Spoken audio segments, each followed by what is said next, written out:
خیلی متشکرم.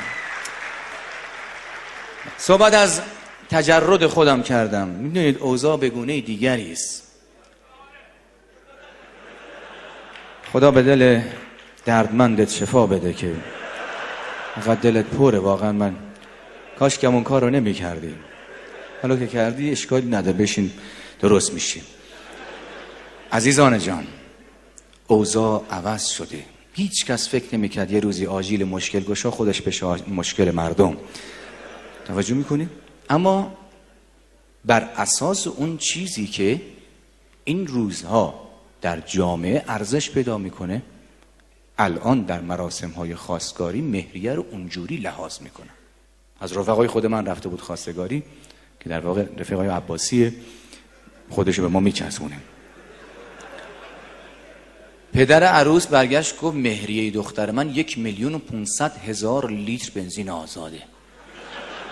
بنزین مهم بود. پدر دوماد پدرش یه حساب سرانگشتی که دی رقم نجومی میشه. گفت بلند شو پسرم، بلند شو بریم. پدر عروس گفت کجا حاج آقا؟ گفت حاج آقا حقیقتا برای ما نمیصرفه، میریم یه گازسوزشو پیدا کنیم.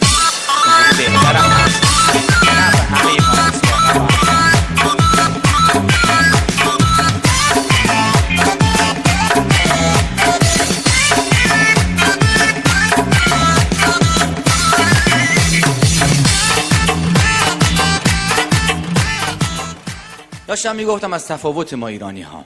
حتی فیلمامون هم فرق میکنه با همه جای دنیا. در قسمتی از یه فیلم مادره داره مثل ابر بهار گریه میکنه، پسره میره پدره رو بغل میکنه. حالا مادر واقعی خودشه تو همون فیلم. خب یک محدودیت هایی هست، اما 4 خصوصیت عمده فیلم های ایرانی. 1، همیشه از اول فیلم معلومه که آخرش بگید چی میشه. 2، هیچ وقت امکان نداره در یک فیلم ایرانی 2 نفر عاشق همدیگه نشه. شما هیچ وقت صحنه تصادف رو نمیبینید، فقط صداشو میشنوید چون خرج داره. 4، یه دیالوگ تکراری و حال به هم زن. منشی با اضطراب و استرس از اتاق میزنه بیرون. آقای رئیس، من بهشون گفتم شما جلسه دارین، خودشون اومدن تو. اونم گرفتار میشه.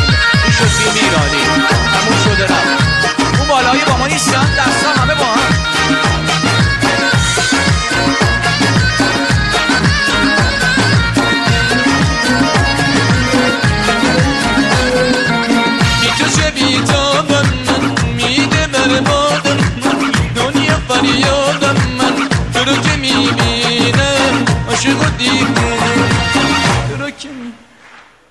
نه ماشاءالله پایه اینا.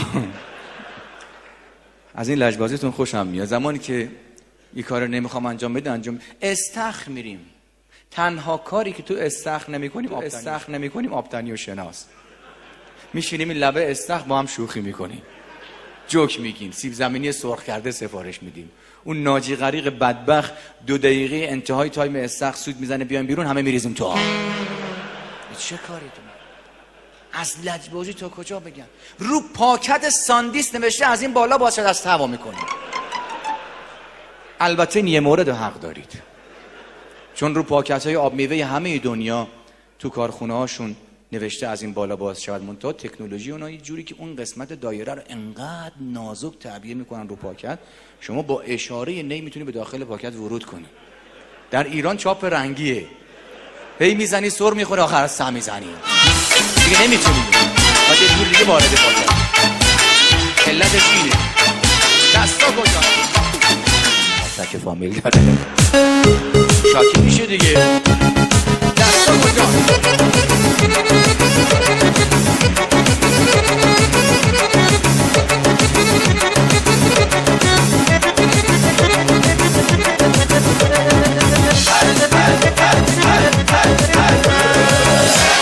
چندی قبل شب ولنتاین بود.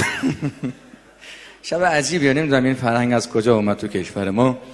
به قولی که از دوستان میگفت میدونی ولنتاین یعنی چی؟ گفتم نه. گفت یعنی ولنتاین یعنی این که شما بری برای همسر آینده یه نفر دیگه کادو بگیری. چه کاریه؟ یکی دیگه میگفت ولنتاین یعنی این که بری یه خرس کوچولو بخری واسه یه خرس گنده. به عباسه گفتم حالا شب ولنتاینی چی واسه خانومت گرفتی؟ گفت بیا نشون بدم. دستمو گرفت که اون مزدا تیری قرمز رو می‌بینی اون ور خیابون، همون رنگ دمپاییشو گرفتم.